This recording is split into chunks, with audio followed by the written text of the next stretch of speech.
Our next segment is on embodied economics. The world is in an economic crisis like no other. The problem today is we're trying to solve it using economic tools that deny the most foundational elements of human life. This will never work. What we need to do instead is center what really matters to build an economy that works for humans and the planet, not the other way around.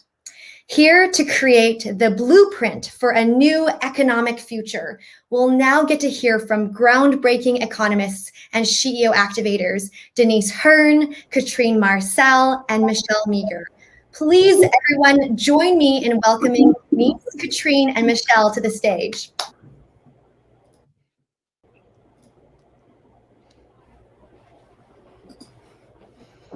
Hi, I'm Katrine Marçal, and I'm here together with Denise Hearn and Michelle Meagher to talk to you about embodied economics, what it is and why we believe it's so fundamental right now. Do you see our slides? Sorry, because I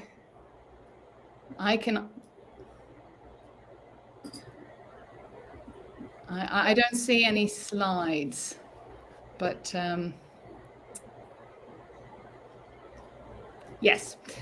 So we wanted to talk to you about embodied economics, what it is and why we believe it's so fundamental right now. The world is in an economic crisis right now like no other. And the problem today, as we see it, is that we are trying to solve it using economic tools that deny the most foundational elements of human life. And this will never work. This is where we believe that embodied economics comes in. And it is, well, we think, the alternative economic framework that we need to get out of the current mess and build something better. So I'm going to give you a short background, and Michelle and Denise will then take over and describe what embodied economics is. So we have all seen in the last year how the perspective of gender and of care have come up again and again in the discussion about this economic crisis. I mean, it's even called the She Session because of the disproportionate effect it has had on female employment, particularly in North America. There's talk about how it will set women back decades and the need for stimulus checks directed straight at mothers because of the caring responsibility that they have been taking. This has been called a Marshall Plan for mums.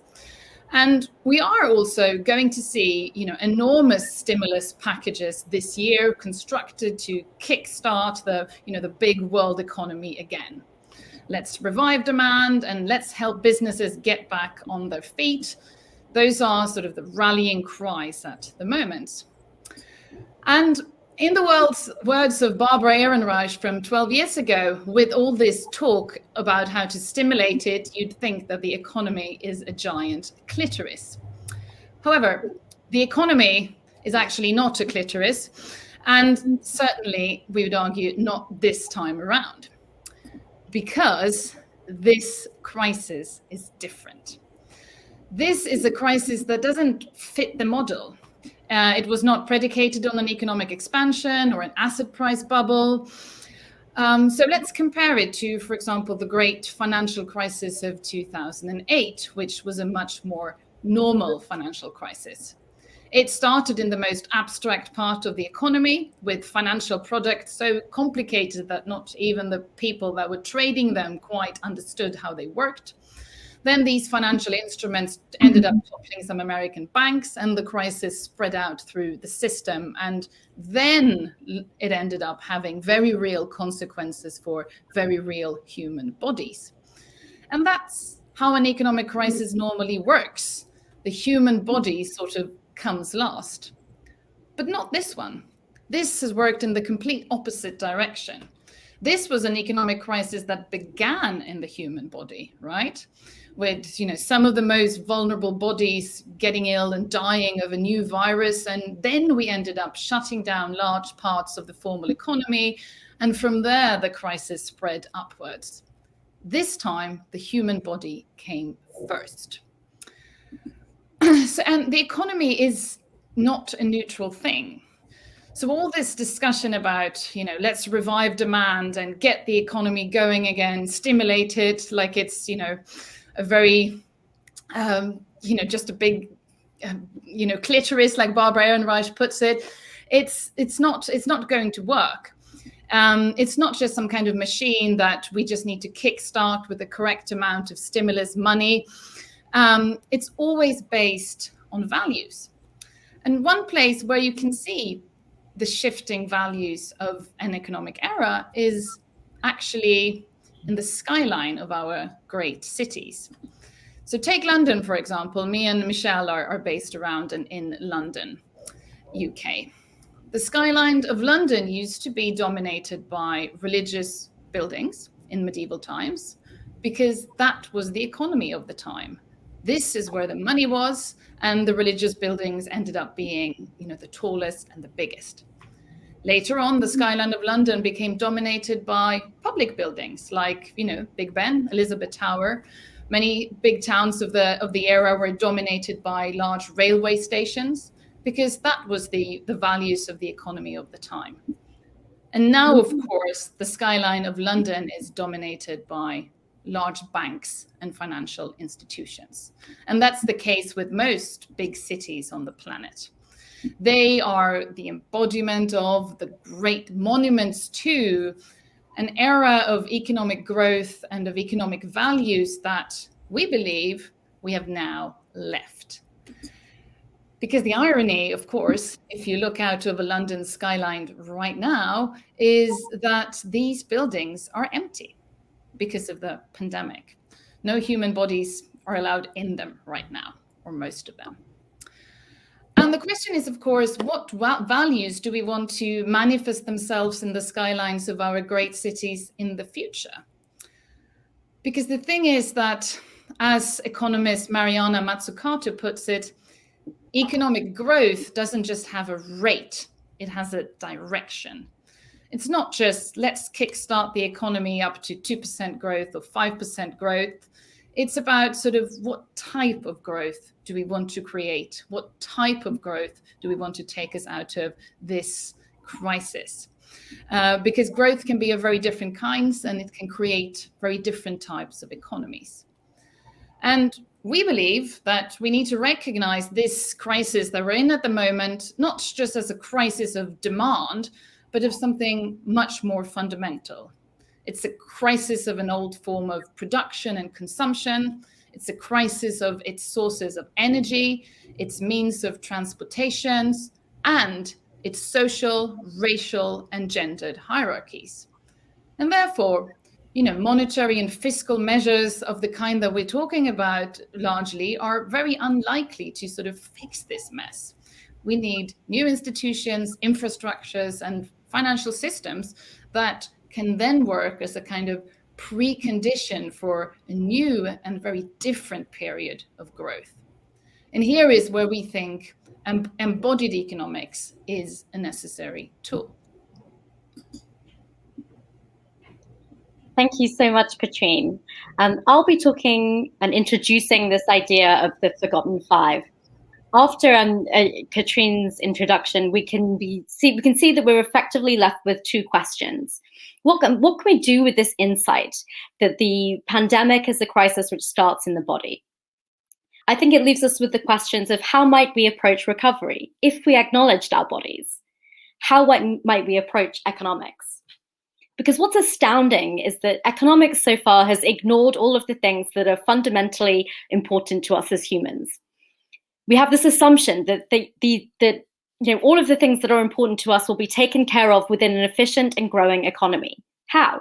As if by magic. So we come to the Forgotten Five. They are body, care, nature, interconnectedness, and power. These are not soft things. These are hard things. These are the brutal realities. The whimsical magic is in the make-believe numbers that the economists currently use to attempt to control the world. Not that numbers aren't useful, but we're measuring the wrong things. So if we start with the body, embodied economics framework begins with the body because we all begin with a body. We are born to and arrive into the world in bodies, and what bodies we have has a huge impact on our life trajectory.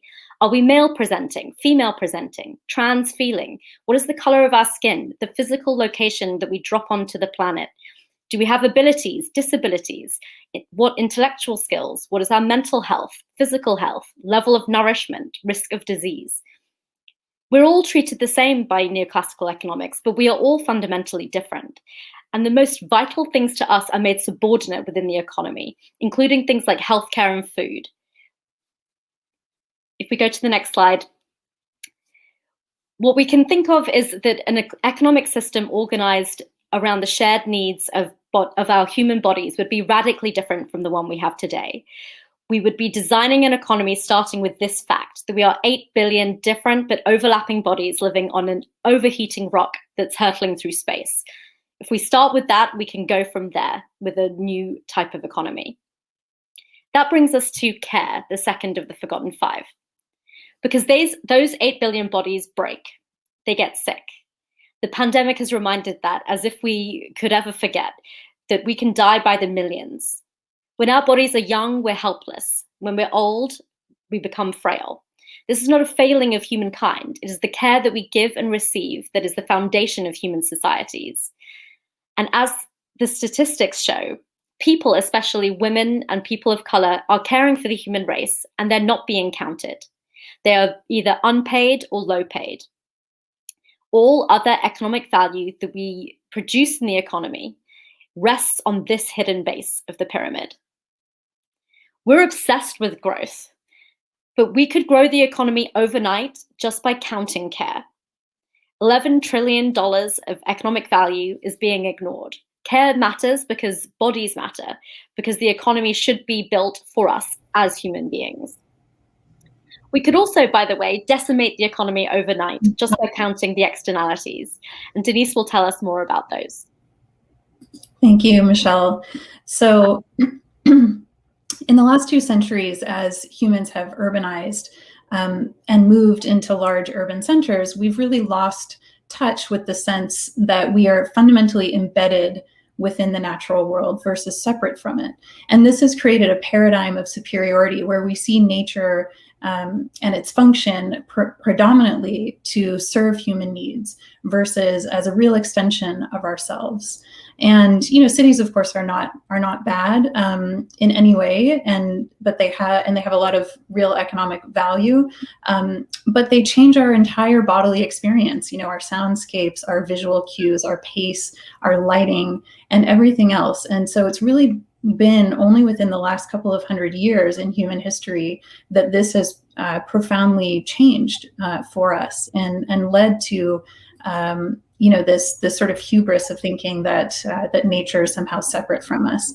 And I think how this is manifested, of course, is that we have forgotten that species survival has 2 fundamentally interconnected traits. It is true that survival of the fittest and competition is part of the natural world and part of how evolution evolves. But we have forgotten that there's a concurrent and equally, if not more important, thrust all throughout evolutionary history, and that is one of habitat maintenance, which is we need to ensure the ongoing preservation of our habitat. One example is a tiger who is the king of the jungle and could, in many ways, do a rampage through the forest and kill everything in its path, but it doesn't do that. And why? After it's killed and had its fill and fed its family, it engages in pro-social behavior. It raises its young. It lounges in the sun. And this is true of all living creatures. They have learned that there are limitations to where they should expend their power as a way to preserve their habitat. And a lot of these themes come from the excellent book by Jane Jacobs called The Nature of Economies. And so, this is where we get to our role and really recognizing our role as caretakers of the natural world, which Indigenous communities have done for, millennia, and where we have tended to forget that this is one of the most paramount and fundamental things that as humans we need to do. Of course, this is our CO2 emissions pathway where we need to get to live on a survivable planet. And this is, of course, crucially important. Which leads us to our next theme of interconnectedness. This on the right is a partial food web of an oceanic food system off of the east coast of Canada. And you can see how many species are interconnected just in this one small ecosystem. And as we, fish and pluck things out of this food web, it has incredible consequences for the entire ecosystem that is profoundly interconnected. And you could replicate this across all countries and ecosystems around the world. One interesting thing is that this shows the shadow banking system, which during the great financial crisis of 2008, those in charge of creating monetary policy, the Federal Reserve, had no idea how complex and fundamentally interconnected the system was. And so they had really little ability to understand how their monetary policy was going to affect the entire system, because the body, nature, and the economy are what we call complex adaptive systems. They are emergent, they're nonlinear, and we've tended to apply in economics a very linear mechanistic thinking. So if we lower interest rates, or if we do money printing, that will have some magic effect upon the economy. And typically, these economists have been, quite terrible at predicting recessions and at really understanding how risk has built up in the system, which causes these great financial crises. I read a book recently, and she said it was interconnectedness that caused the great financial crisis of 2008. It wasn't a couple of large banks. So with that, I'll transition back to Michelle for power.